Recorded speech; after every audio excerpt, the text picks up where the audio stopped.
Eh, eh, baik. Assalamualaikum warahmatullahi wabarakatuh. Selamat malam. Waalaikumsalam. Baik, saya ulangi. Bu. Assalamualaikum warahmatullahi wabarakatuh. Waalaikumsalam Waalaikumsalam warahmatullahi warahmatullahi wabarakatuh. wabarakatuh. Alhamdulillah. Apa kabar ibu-ibu semua? Alhamdulillah, kabar baik, Bu. Alhamdulillah, Alhamdulillah. Semangat selalu, sukses selalu ya Ibu. Walaupun di hari yang liburan ini, kita tetap semangat dalam menjalankan ujian kompetensi kita. Semoga semua akhirnya itu dinyatakan kompeten semua ya Ibu-ibu ya. Amin. Oke. Sudah siap Ibu untuk kita mulai sesi kita pada hari ini? Siap, Bu. Ya, Siap, Bu. oke. Kita mulai ya Ibu ya. Saya izin share screen ya, Bu.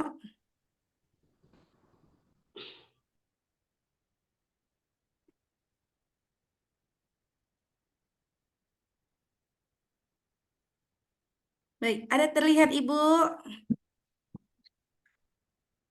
Ya, malam ini kita akan membahas tentang soal bayi baru lahir. Jadi, malam ini kita akan membahas Wah, sekitar itu ya, bayi baru lahir, Mbak. 20 soal, 20 soal yang akan kita bahas terkait tentang bayi baru lahir.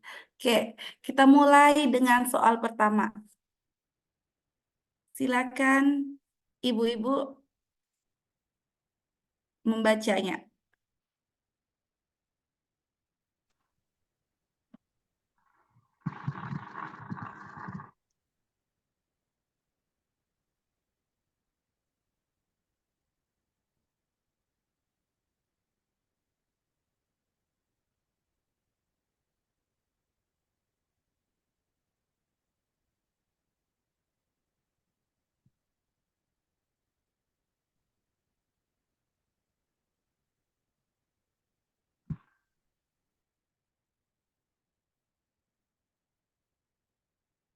Oke, silakan Ibu menjawab.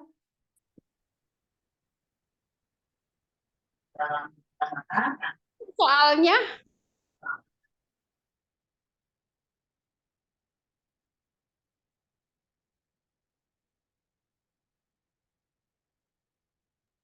jawaban terbanyaknya A ya, Ibu. Silakan dibahas, Ibu. Oke, ya. Jadi tadi dari jawaban yang ada itu rata-rata menjawab A. Oke, di sini saya mau minta pendapat dulu kepada Ibu Yulia. Ibu Yulia kira-kira tadi menjawabnya apa? Tadi pengen jawab A, Bu. Keliru C, rung bar teh. Apa itu? Iya, pengen menjawab A tadinya ya Bu Yul ya. Kepencet jadi C. Iya, alasan Ibu apa? Mau jawab A Ibu? Karena ini ada benjolan membesar kayak kacang merah, jadi tidak belum tentu itu tumor payudara. Yes. Ada lagi pendapat yang lain? Bu Mungkin Sophia kali atau ibu yang lainnya yang ingin memberikan pendapat? Ya, kita bahas. Ya, jadi jawabannya itu benar adalah A, newborn best swelling. Kenapa newborn? Jadi di sini dikatakan bahwasannya pembesaran dada dapat terjadi baik pada bayi laki-laki maupun perempuan dalam 3 hari pertama. Jadi tadi ada benjolan kecil yang merah itu biasanya disebut dengan newborn breast swelling.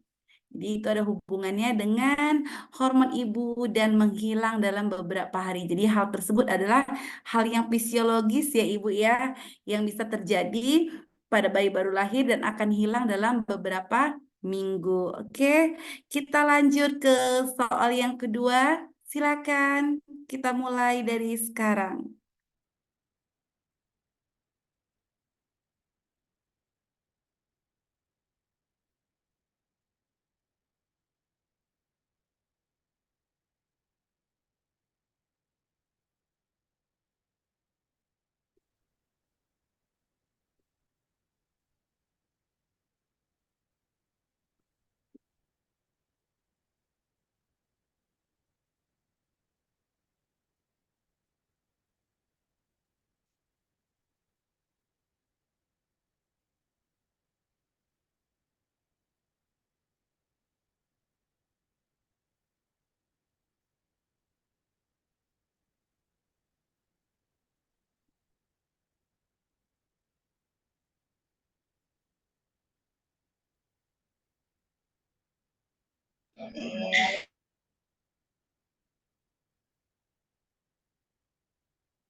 Jawaban terbanyaknya A ya Ibu. Silakan dibahas. Oke, jawaban terbanyak adalah A. Siapa yang ingin menanggapin yang menjawab A? Boleh resign untuk memberikan pendapatnya, Ibu. Kalau saya jawab abu tadi. Iya. Alasannya apa, Ibu, menjawab A? Eh, kalau bayi kan kalau minum biasanya kan disendawakan dulu. Biasanya biar tidak ada muntah, Bu. Biar apa? Biar nggak terjadi apa Ibu lupa aku. Yang lainnya, Bu. Iya, oke, oke, nggak apa-apa, Ibu, baik. Ya, tadi Ibu menyatakan adalah jawabannya A, sendawakan setiap kali sesudah menyusuin. Emang faktor fisiologinya bayi itu akan terjadinya muntah, eh, cenderung disendawakan sebelum terjadinya muntah. Tetapi di sini Ibu, pertanyaannya adalah penata laksanaan apa yang tepat pada kasus. Jadi kita lihat kasusnya kembali. Kasus di sini dia menyatakan Betul. ada bayi rewel menangis terus, menyusu kuat, namun katanya di sini ya bayi sebentar-sebentar hingga setelah menyusui ASI keluar lagi. Jadi jawabannya itu adalah kita lihat adalah jawabannya adalah D, faktor kaji penyebab. Kenapa jawabannya D? Jadi ini alasannya. Jadi keluarnya kembali sebagian besar atau seluruh isi lambung yang terjadi setelah agak lama makanan masuk ke dalam lambung disebut namanya gumoh. Iya, Bu. Jadi hal ini terjadi karena adanya udara di dalam lambung yang terdorong keluar kala masuk ke dalam lambung. Jadi ketika makanan masuk ke dalam lambung adanya udara itu penyebab salah satunya gumoh. Akan tetapi tadi soalnya apa, Bu? Soalnya ya tadi soal dari pernyataan atau pertanyaannya adalah salah satu penyebabnya. Jadi tadi kita soalnya ada melihat bayinya Iya, itu menangis iya. terus-menerus saat disusuin. Jadi penata laksanaannya adalah kaji terlebih dahulu faktor penyebab bayi menangis dan muntahnya. Jadi setelah kita sudah tahu faktor apa, baru tata laksana selanjutnya kita memberikan edukasi dan konseling terhadap ibunya terhadap tata laksanaan sendawakan setelah menyusui. Jadi jawabannya adalah D ya Ibu. Oke, kita lanjut ke soal nomor 3. Silakan dimulai dari sekarang.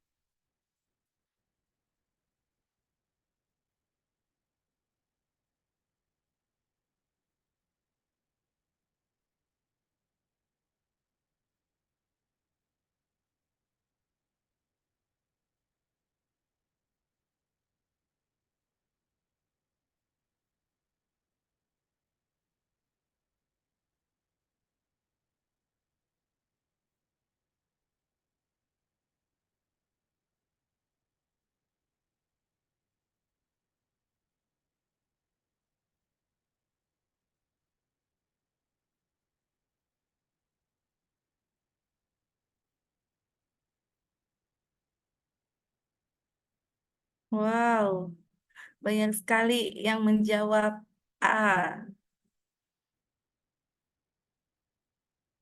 78% menjawab A. Oke, Jawaban terbanyaknya A ya Ibu. Silakan ya. dibahas Ibu. Oke, baik. eh saya pengen tahu dulu, Bu, kira-kira yang menjawab C, ada yang bisa memberikan pendapat alasannya apa?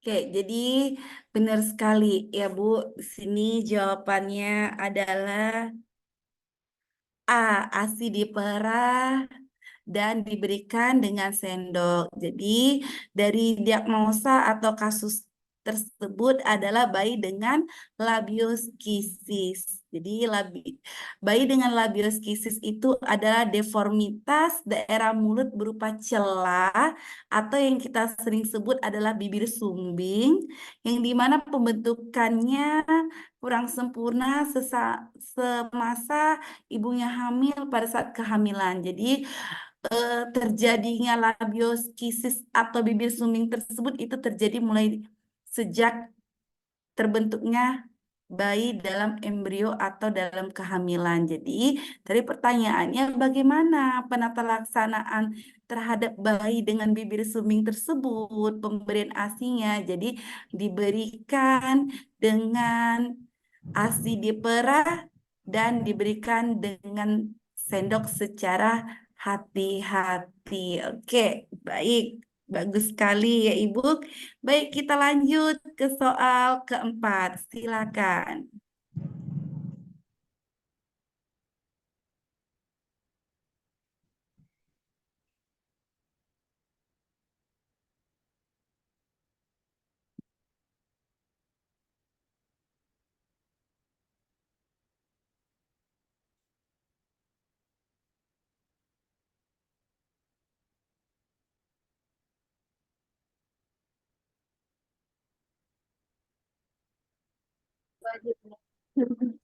Anjir, di soal nomor 4. Oke, soal nomor 4 ini terkait dengan prinsip etika. Silakan Ibu-ibu. Kita lihat jawabannya yang terbanyak. Oke, 40%, 39%, 42% menjawab C, 23% menjawab D, dan 15% menjawab A. Baik, kita akan bahas jawaban ini. Ya, yang menjawab A, ada yang bisa resign memberikan alasannya?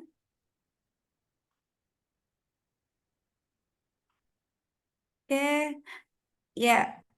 Jawabannya benar adalah C. Kenapa C? Jadi ini dia.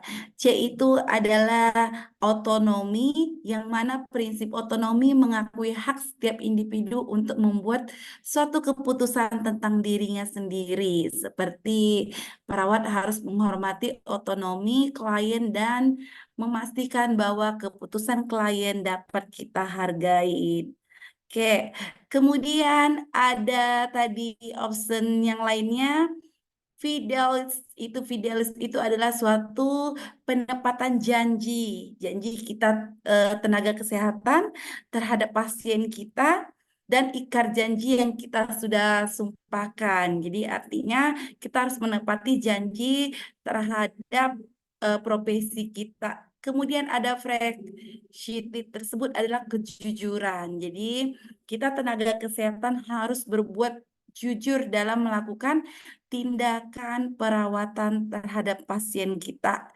Kemudian ada benefits yaitu berbuat baik. Artinya kita tidak boleh membeda-bedakan perlakuan perbuatan baik terhadap pasien A dengan pasien B. Kemudian yang terakhir ada confidence deal. Jadi confidence deal itu adalah kerahasiaan. Jadi kerahasiaan yang dilakukan itu adalah dapat menjaga suatu rahasia terhadap si pasiennya. Oke, Ibu, bisa kita lanjut ke soal selanjutnya, yaitu soal kelima. Silakan, Ibu.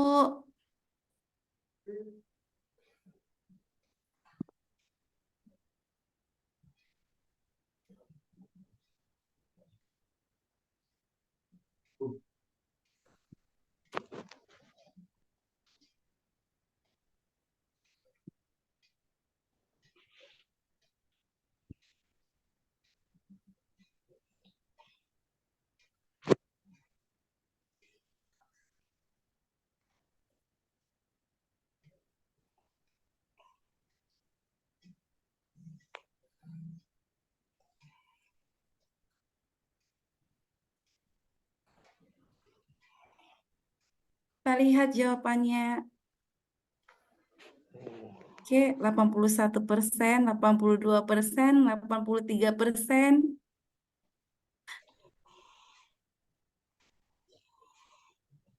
Ya, 80% menjawab E dan 18% menjawab D. Oke, kita akan bahas. Jadi di soal ini dinyatakan adalah seorang bayi baru lahir, spontan 1 jam yang lalu di PMB, hasil pemeriksaan berat badan bayinya 2.400 gram, dengan panjang 48 cm, penapasan 40 kali per menit, gerakan aktif, tidak ditemukan kelainan dan riwayat umur kehamilan saat lahir adalah 37 minggu. Apa asuhan kebidanan yang tepat untuk bayi tersebut? Jadi, asuhan yang tepat diberikan pada bayi tersebut adalah rawat gabung. Kenapa dia rawat gabung? Kita lihat alasannya.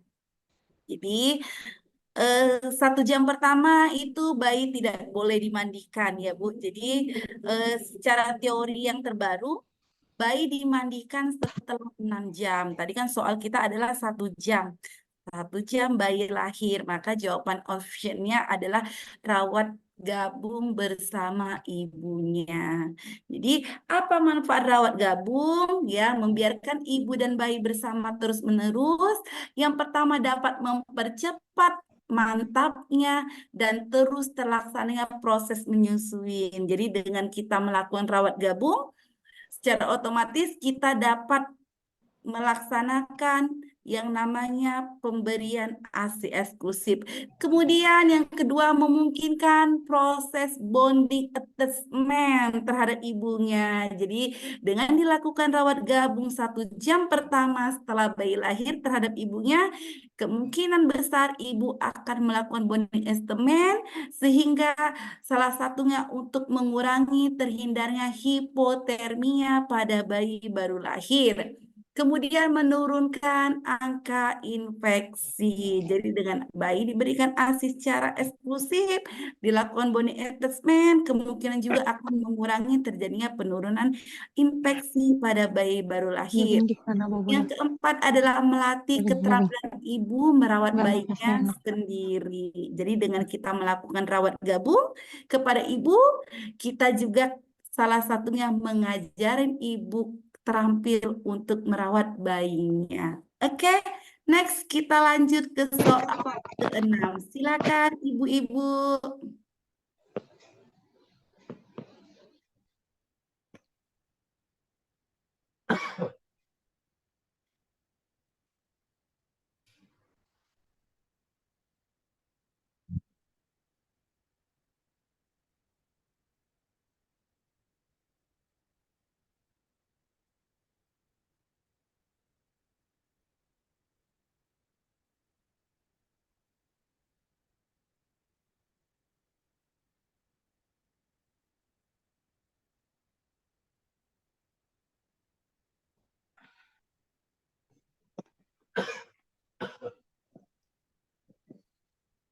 Kita lihat jawabannya. Mana yang paling banyak?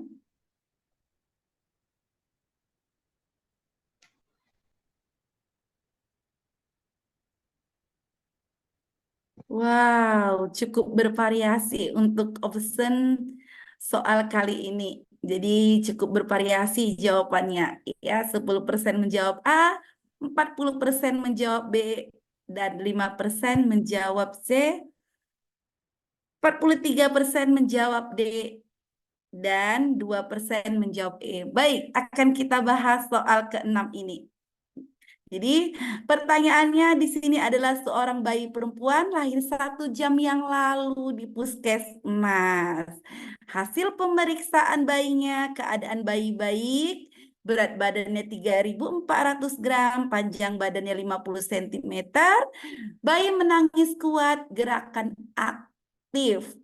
Bayi sudah melaksanakan inisiasi menyusui dini dan berhasil menemukan puting susu ibu.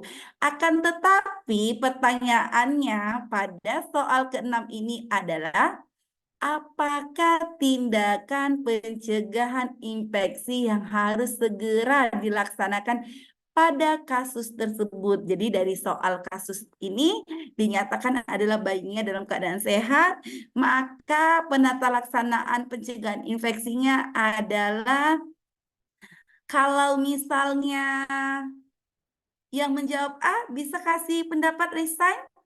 Kenapa menjawab A? Jadi kalau option A itu sudah mungkin tidak ya Bu, karena dari evidence base yang terbaru, teori yang ada itu menyatakan perawatan tali pusat tidak boleh diberikan cairan apapun, cukup kita tutup dengan kasa steril.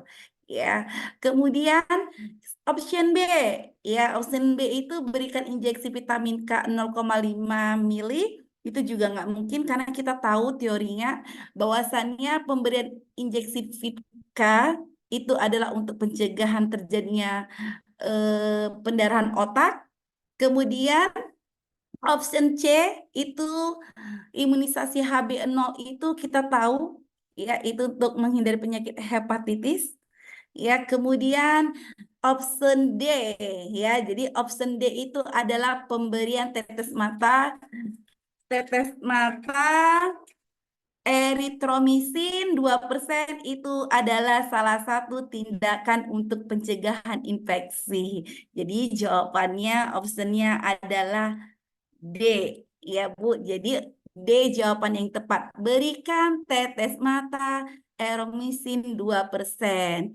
Jadi untuk apa tetes mata eromisin tersebut ya? Jadi tetes mata eromisin itu pemberian salep mata pada bayi baru lahir biasanya diberikan salep antibiotika untuk mencegah terjadinya infeksi pada mata bayi. Jadi sakit mata pada bayi baru lahir ini dikarenakan dengan neonatal conjunctivitis neonatorum yang merupakan salah satu yang paling umum terjadinya pada bulan pertama sejak lahir bayi. Makanya bayi baru lahir diberikan salep mata untuk pencegahan terjadinya infeksi. Maka jawabannya D.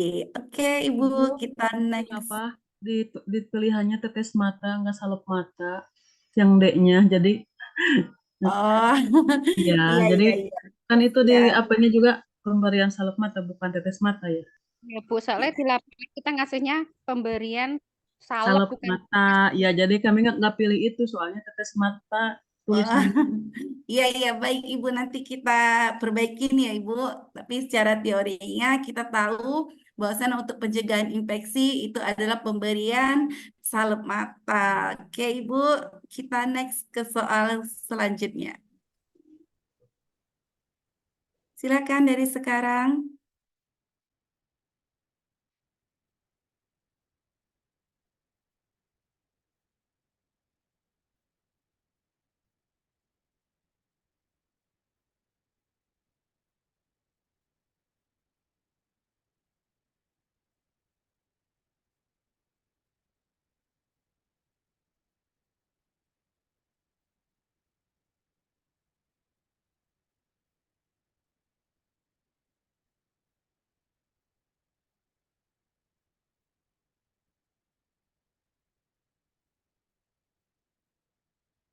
Ya, kita lihat option jawabannya.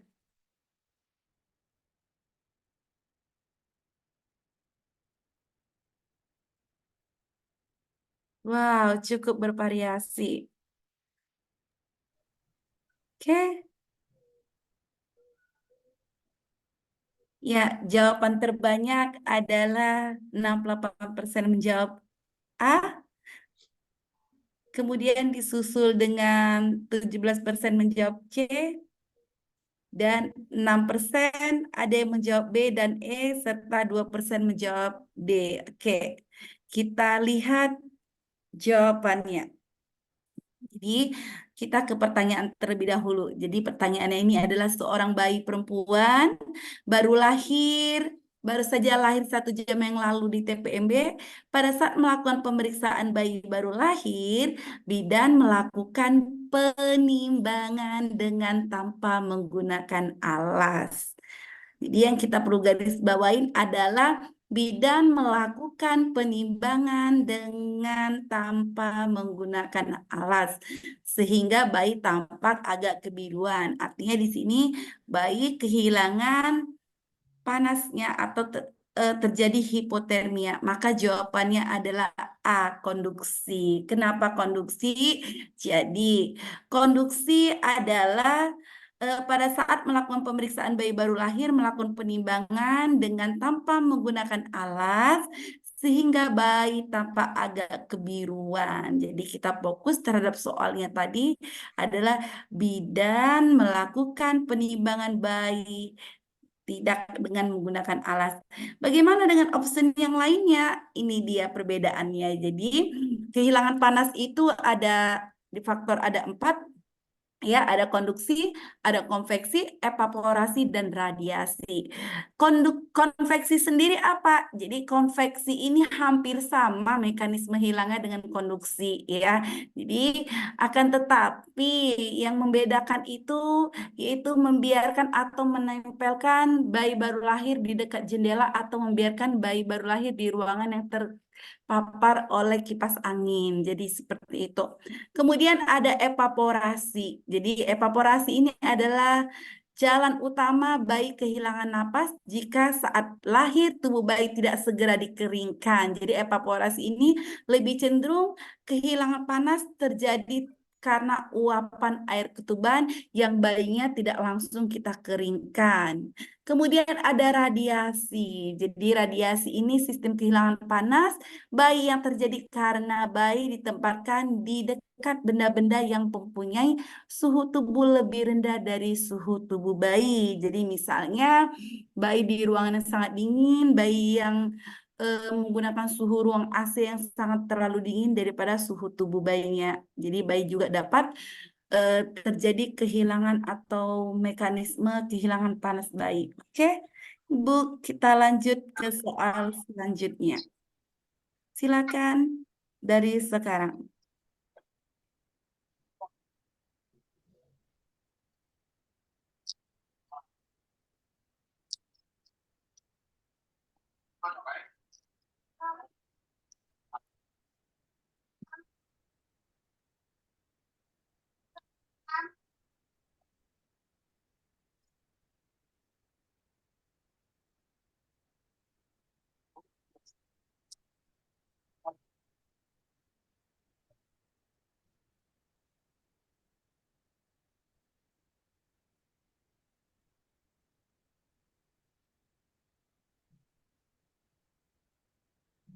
Oke, kita lihat jawabannya.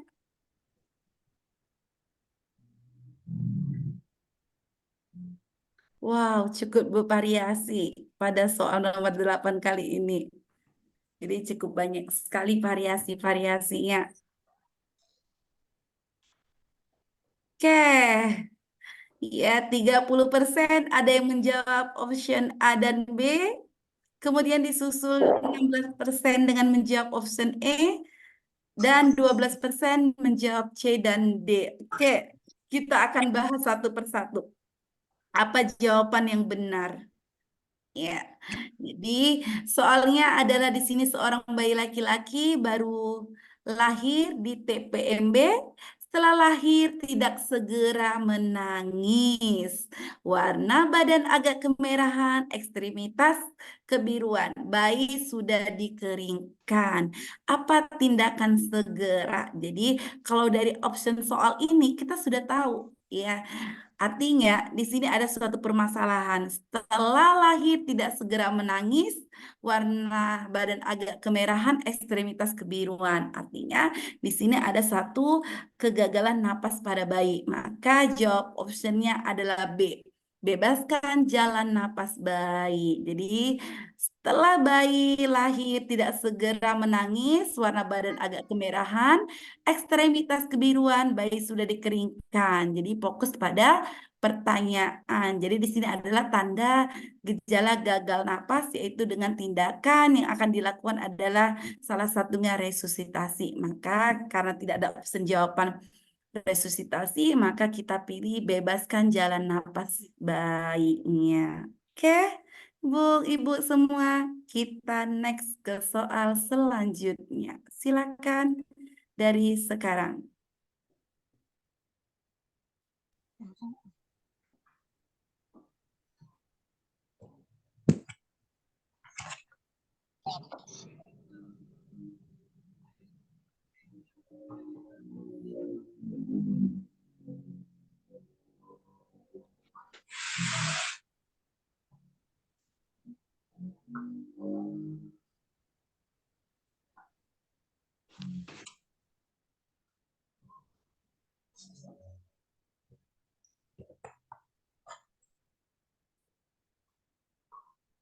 Wow, kita lihat option jawabannya.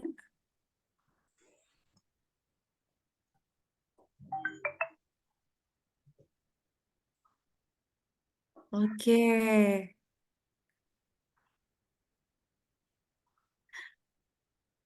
Ya, mayoritas menjawab adalah 90% menjawab option C. Ya, benar sekali ya Ibu. Di sini kita fokus kepada soalnya bahwasannya berdasarkan hasil pemeriksaan kulit bayi tampak kuning. Jadi kulit bayi tampak kuning, sklera mata ikteri itu udah jelas pasti adalah tanda-tanda Icterus neonatorum. Ya, kita akan lihat jawaban dan pembahasannya. Nih dia. Jadi jawabannya benar sekali. 90% tadi menjawab adalah C. Ya, benar. Jawabannya adalah C. Icterus neonatorum. Jadi Icterus neonatorum ini adalah keadaan klinis pada bayi yang ditandai oleh pewarnaan ikterik pada kulit dan sklera akibat akumulasi bilirubin tidak terkonjugasi yang berlebih, di mana serum bilirubin lebih dari 5 gram per desiliter. Oke, next kita lanjut ke soal nomor 10. Silakan ibu-ibu kita bahas dari sekarang.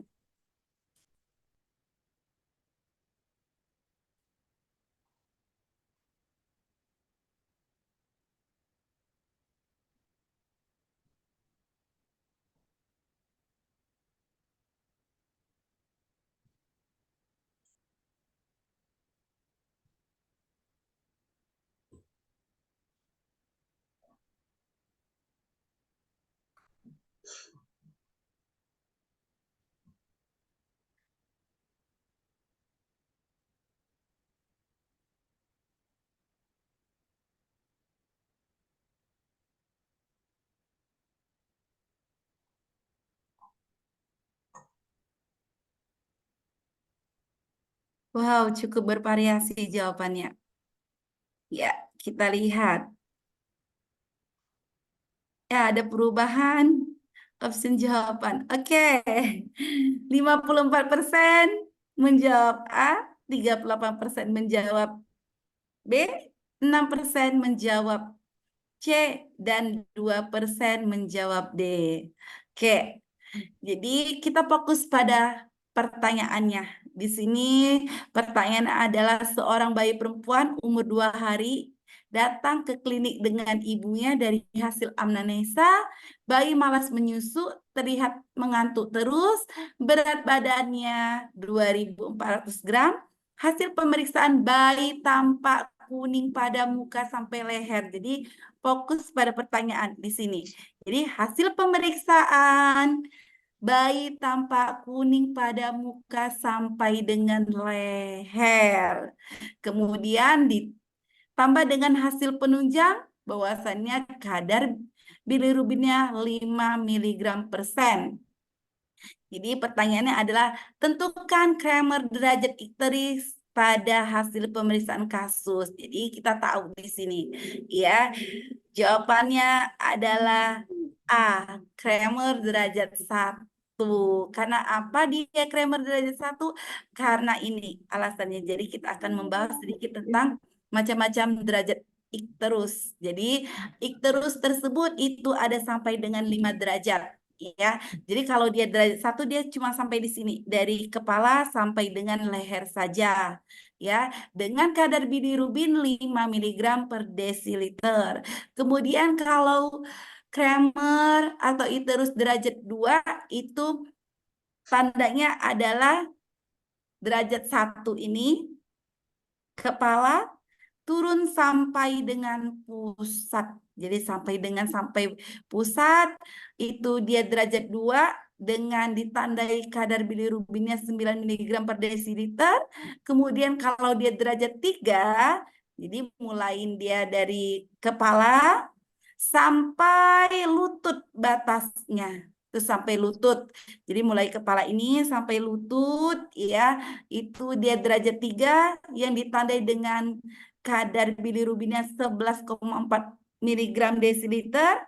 Kemudian kalau dia derajat 4, jadi derajat 4 ini seluruhnya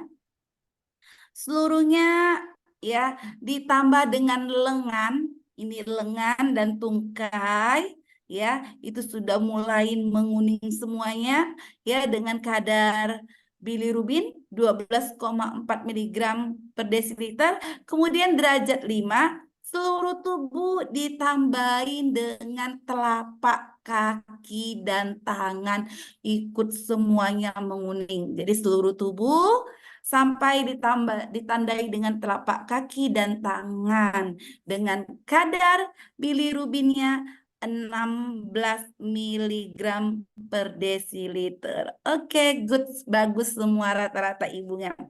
Ini udah jelas nih, kelihatan nanti ibunya akan kompeten nih semua. Oke, kita next lanjut ke soal nomor 11. Silakan ibu-ibu.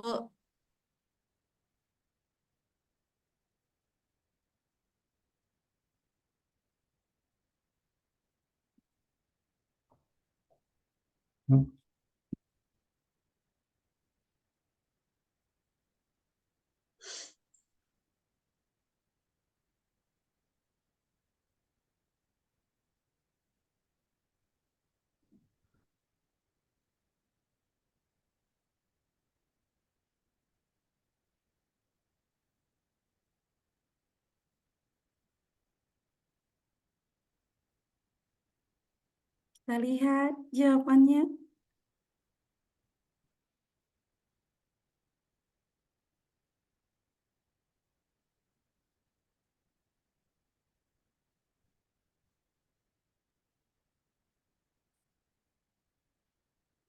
Oke. Jawabannya mayoritas menjawab B. Jadi 70% ibu-ibu menjawab B, 20% yang menjawab C, dan 10% menjawab E. Tidak ada ya Bu yang menjawab A dan D. Oke, kita akan bahas terkait soal nomor 11 ini. Jadi di sini soalnya adalah ibu hamil didapatkan hasil pemeriksaan laboratorium HbS AG-nya positif, bayi yang dilahirkan ibu tersebut beresiko untuk tertular penyakit dari ibu, yaitu penyakit hepatitis ya ibu ya. Jadi tindakan yang dapat dilakukan pada bayi baru lahir agar tidak tertular ya. Jadi karena ibunya sudah positif terkena penyakit hepatitis, kira-kira apa sih Bu kita sebagai bidan tindakannya terhadap bayi baru lahir tersebut supaya tidak tertular penyakit dari ibunya? Maka jawabannya adalah B, imunisasi HBIG, yang mana di sini serum zat kekebalan. Jadi kita tahu kenapa dia harus HBIG. Jadi di sini kita lihat ya Bu, HBIG. Ini ada vaksin bakteri, vaksin yang berasal dari bakteri, yang vaksin dihidupkan itu seperti BCG, vaksin virus itu campak, profritis, rubella, varicella, OVV fever, ya, kemudian vaksin aktif itu difteri, tetanus, pertusi, dan kolera, ya, meninokel, pneumonia, HIV, ya, kemudian ada vaksin dari virus yang vaksin inaktif itu juga ada influenza, IPV, rabies, hepatitis B, dan hepatitis A. Jadi jawabannya adalah B. Oke. Kita next lanjut ke soal nomor 12. Silakan ibu-ibu.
Oke, mayoritas menjawab adalah D. Jadi 50% ibu-ibu menjawab pertanyaan optionnya D, yaitu polio.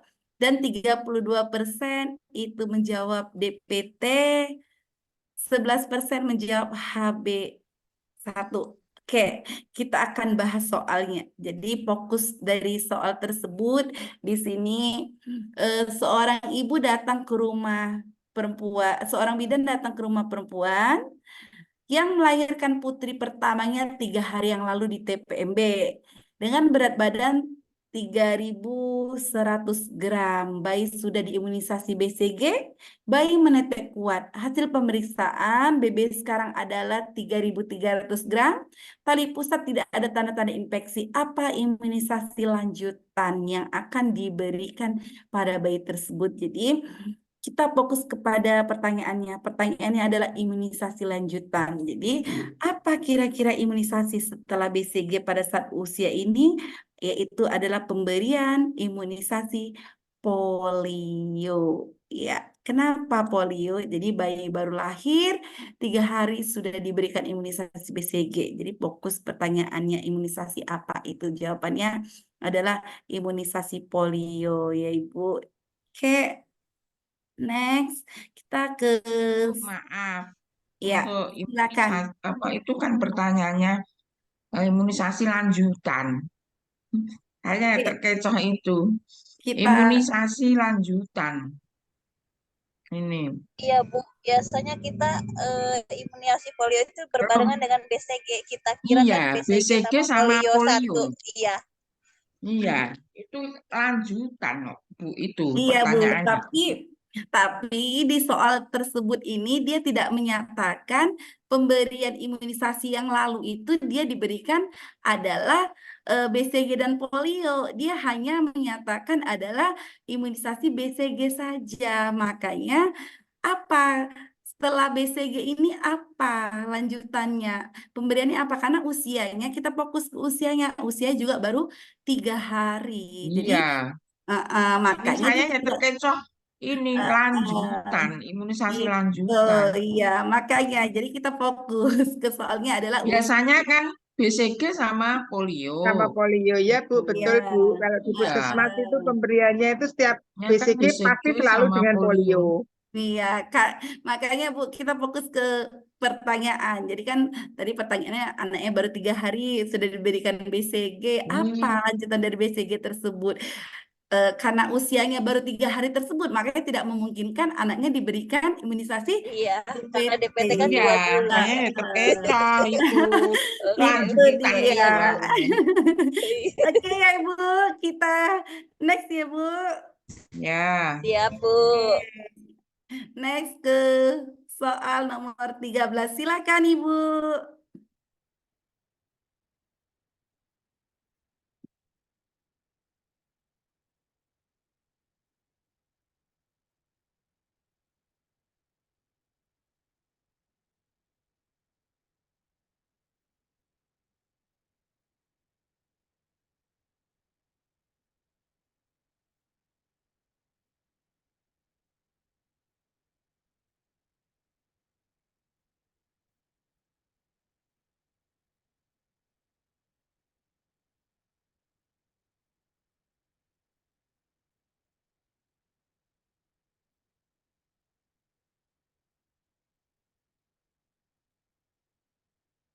Lihat jawabannya.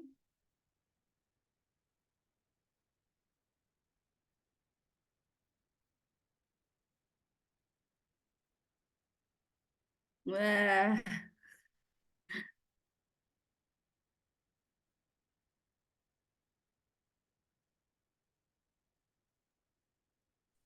oke. Di sini yang menjawab A 11%, yang menjawab B itu ada 13%, yang menjawab C 74%, yang menjawab D 2%. Oke. Eh, kita lihat jawabannya. Jadi kita fokus dulu ke pertanyaannya ya Ibu. Jadi di sini pertanyaannya adalah Seorang perempuan datang ke puskesmas membawa bayinya yang berumur 6 hari dengan keluhan sejak kemarin bayi rewel, menangis terus dan tidak mau menyusu, demam.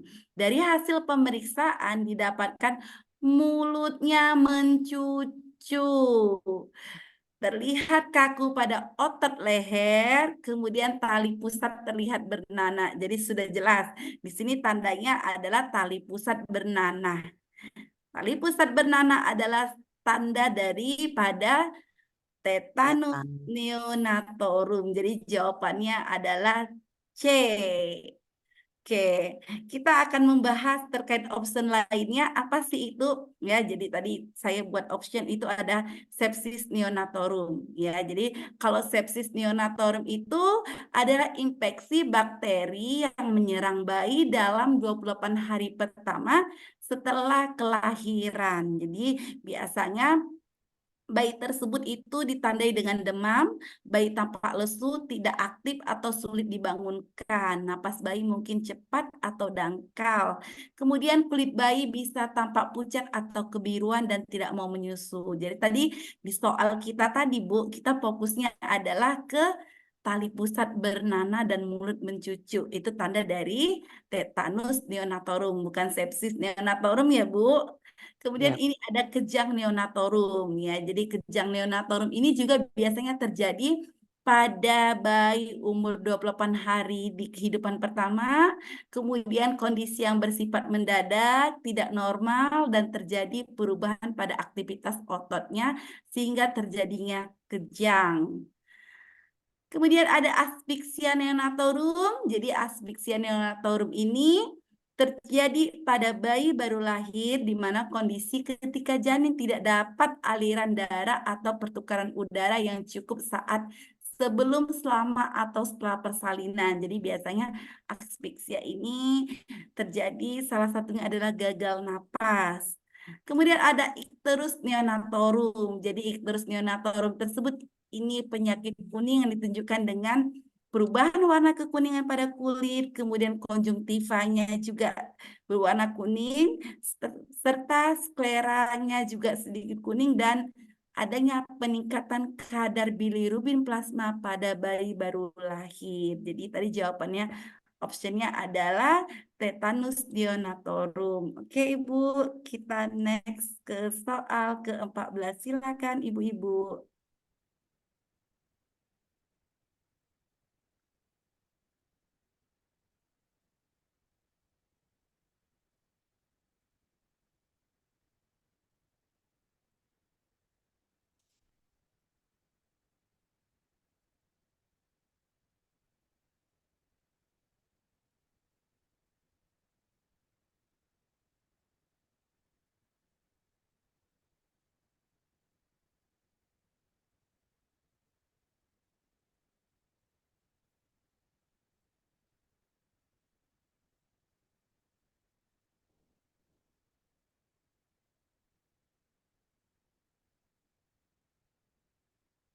Kita lihat jawabannya.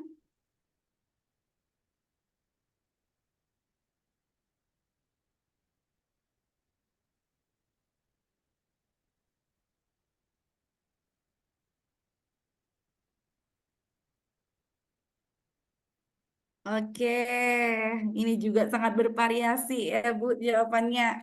Ini 14% menjawab A, 10% menjawab B, 12% menjawab C, 17% menjawab D, dan 48% menjawab E. Oke, kita akan bahas soal ini. Jadi di soal ini dia katakan laporan Puskesmas Sukamurni data tinggi per umur di Desa Sukabumi menunjukkan sekitar 10% anak di Desa Sukamurni berada di -2 SD sampai dengan -3 SD. Berdasarkan situasi di atas, apa yang harus dilakukan bidan?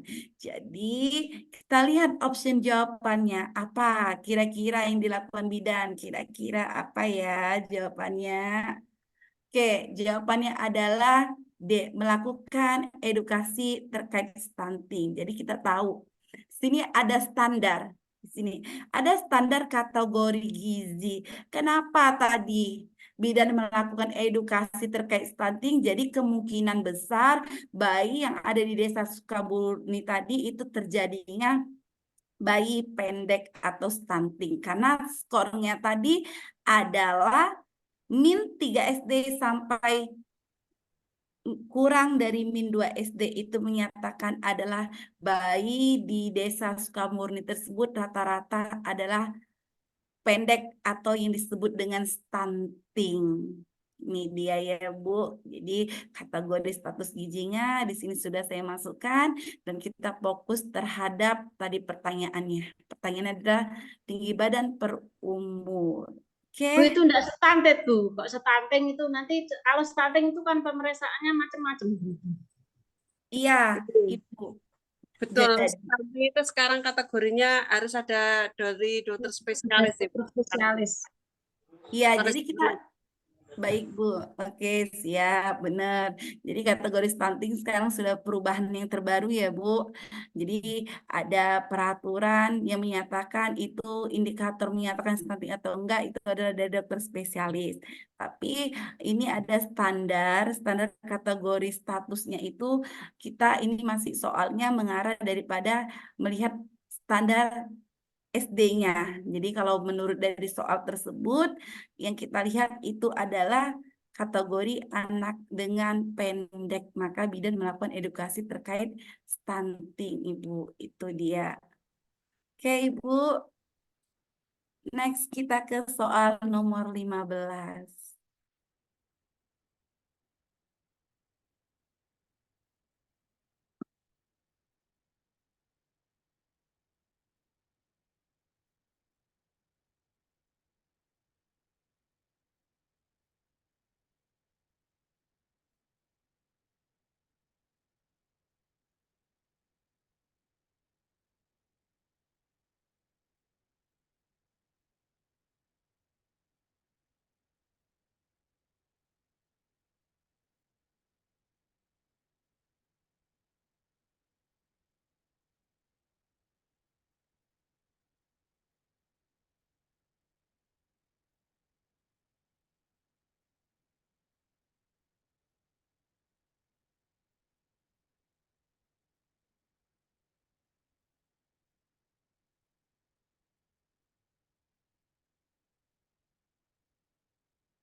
Oke, ini juga sangat bervariasi. Cek. Siap, Ibu. Ya, jadi 21% orang ibu itu menjawab A dan 55% menjawab D. Oke, kita akan bahas. Jadi, di sini adalah soalnya seorang anak perempuan usia 9 bulan dibawa ibunya ke TPMB untuk imunisasi dan pemantauan tumbuh kembang. Hasil amnesis didapatkan bayi menyusu 3-4 jam sekali dalam sehari dan BAB 1-2 kali sehari. Pernapasan itu 40 kali per menit, suhunya 30 derajat Celcius. Hasil pemeriksaan tumbuh kembang didapatkan skor KPSP. Jadi ini kita fokus kepada KPSP-nya ya Bu, apa asuhan yang diberikan sesuai dengan kasus tersebut. Jadi skor KPSP-nya ini menunjukkan adalah 8. Jadi kalau 8 itu artinya adalah Ibu menganjurkan stimulus tumbuh kembang anak yang dilakukan pemeriksaan ulang 2 minggu lagi. Artinya skor 8 ini meragukan. Jadi makanya kita bidan atau tenaga kesehatan menganjurkan ibu untuk melakukan stimulus perkembangan kepada anaknya dan menganjurkan ibu untuk melakukan pemeriksaan ulang 2 minggu tersebut untuk melihat apakah skor KPSP-nya tersebut yang tadi meragukan dapat berubah menjadi yang lebih baik atau bahkan adanya penurunan perkembangan daripada anak tersebut. Maka asuhannya atau anjuran yang dilakukan bidan adalah mengajarkan ibu untuk menstimulasi tumbuh kembangnya dan menyarankan ibu untuk melakukan pemeriksaan 2 minggu lagi. Oke, next Ibu ke soal nomor 16. Silakan.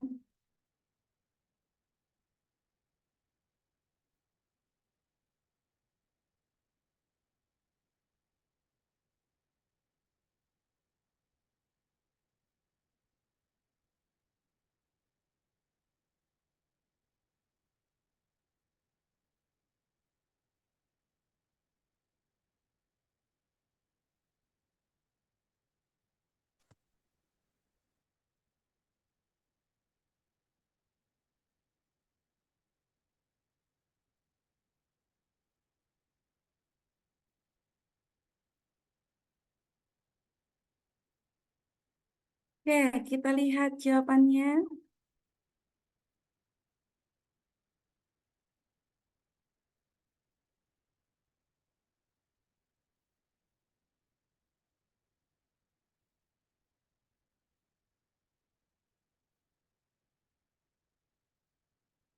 Oke, ya Ibu. Jadi mayoritas ini menjawab adalah 72% menjawab ya. Jadi benar.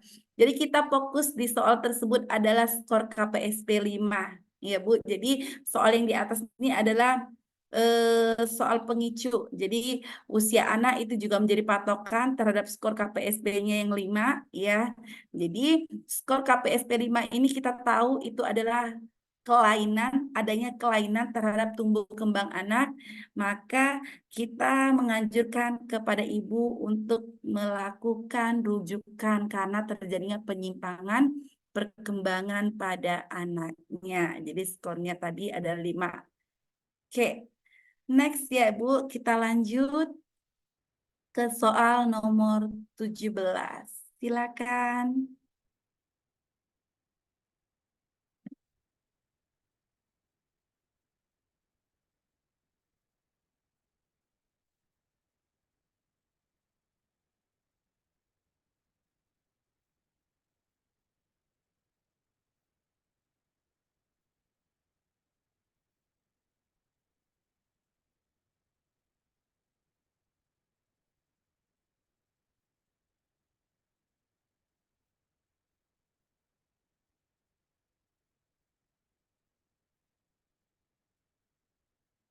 Oke, ini lebih bervariasi sekali jawabannya.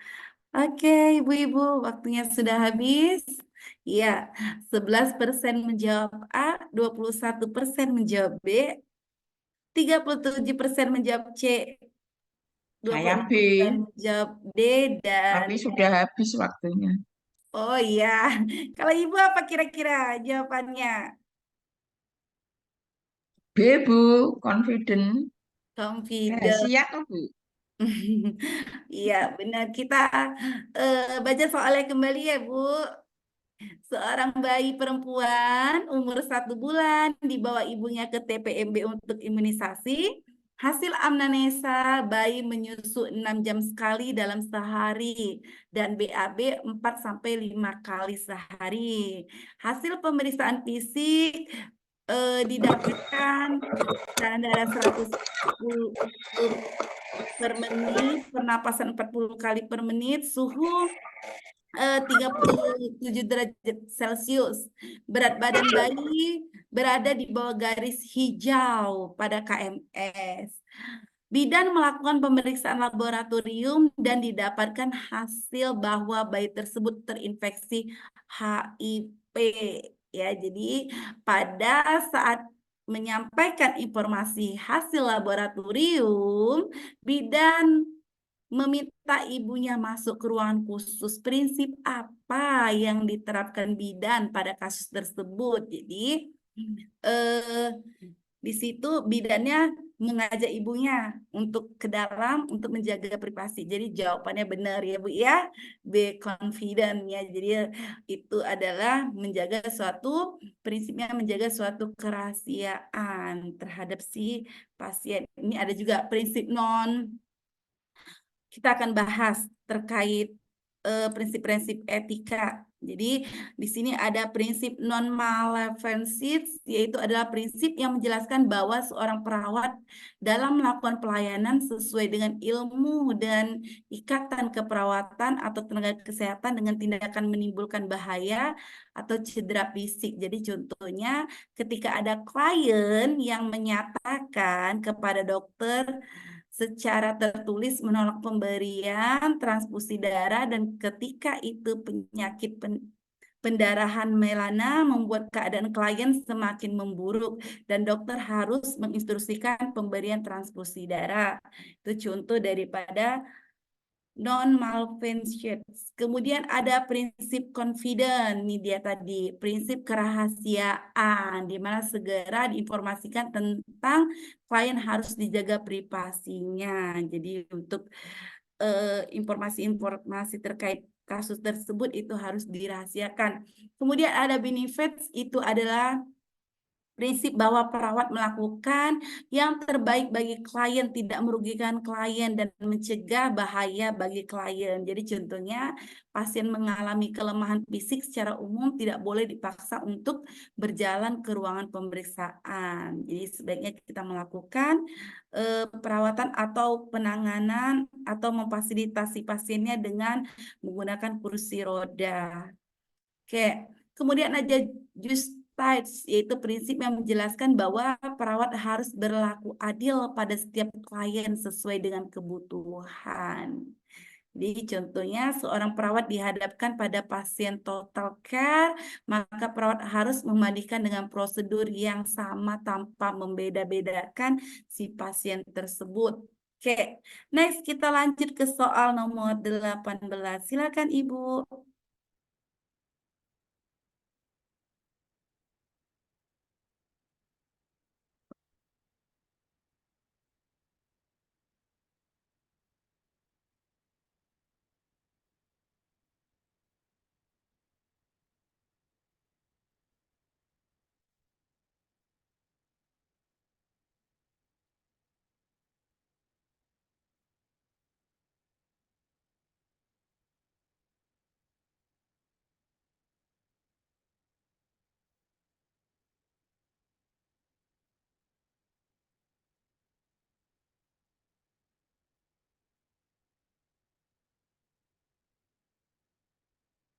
Kita lihat jawabannya.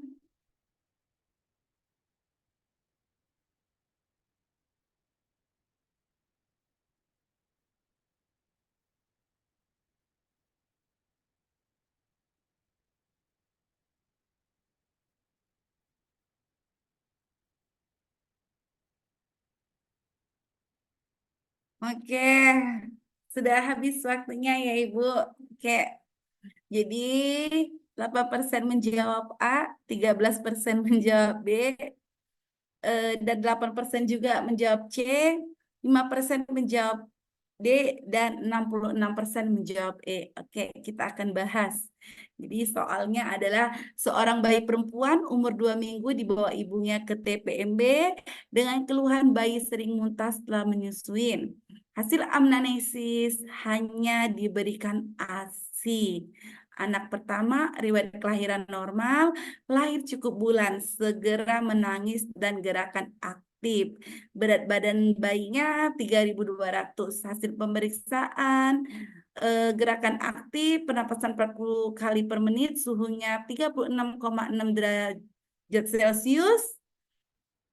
Oke, kemudian panjang badannya 51, tindak apa retraksi dinding? Tidak ada retraksi dinding. Pelaksanaan apa yang tepat pada kasus tersebut? Jadi jawabannya kita lihat adalah E. Jadi mengedukasi untuk menyendawakan setelah menyusui. Jadi pertanyaannya tadi fokus pada pertanyaan penata laksanaan yang paling tepat pada kasus. Jadi dalam kasus bayi yang sering muntah setelah menyusui yang merupakan gejala fisiologi pada bayi dikarenakan otot bagian kosong dan lambung pada saluran pencernaan bayi masih terbilang lemah, sehingga jawaban yang sesuai adalah B. Mengedukasi untuk menyendawakan setelah bayi menyusui. Oke, Ibu. Kita next ke soal nomor 19. Silakan, Ibu.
Oke, waktunya sudah habis.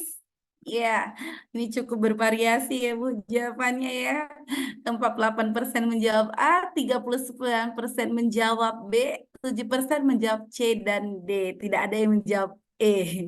Oke, kita bahas soalnya terlebih dahulu. Jadi, soalnya adalah seorang bayi berumur 8 bulan dibawa orang tuanya ke puskesmas dengan keluhan diarenya sudah 3 hari.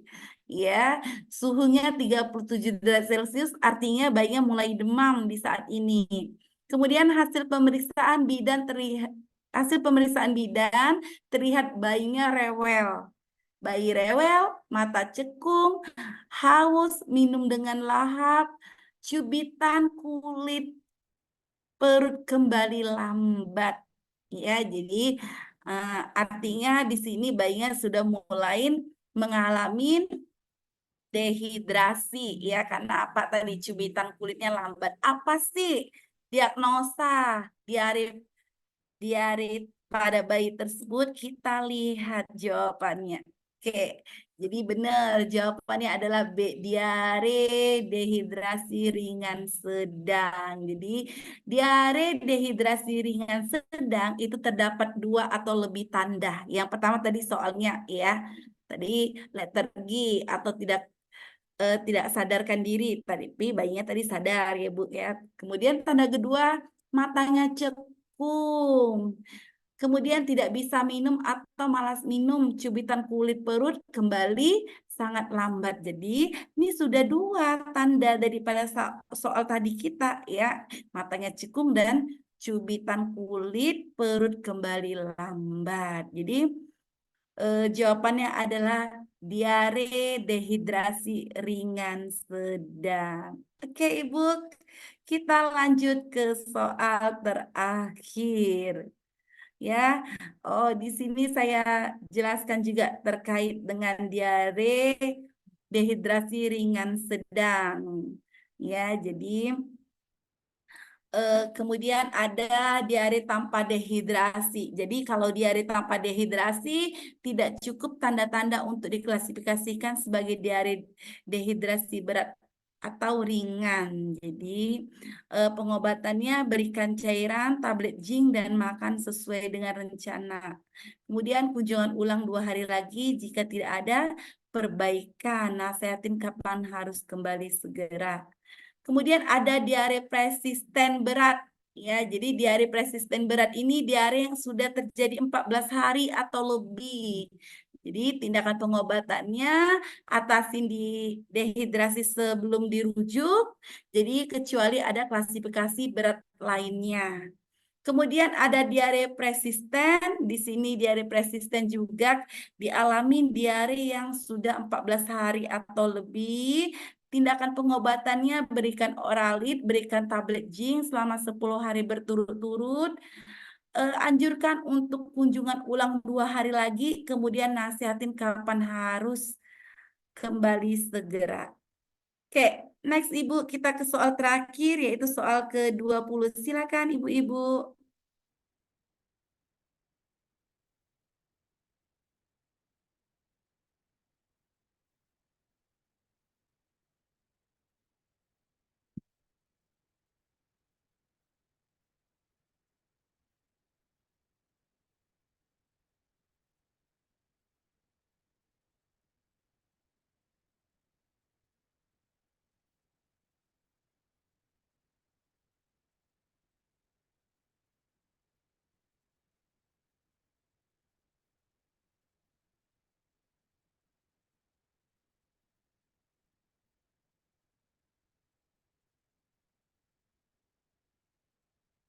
Oke, kita lihat jawabannya.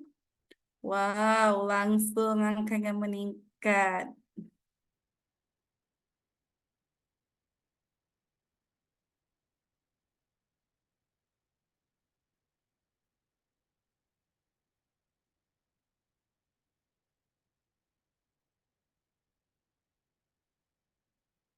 Oke, waktunya habis.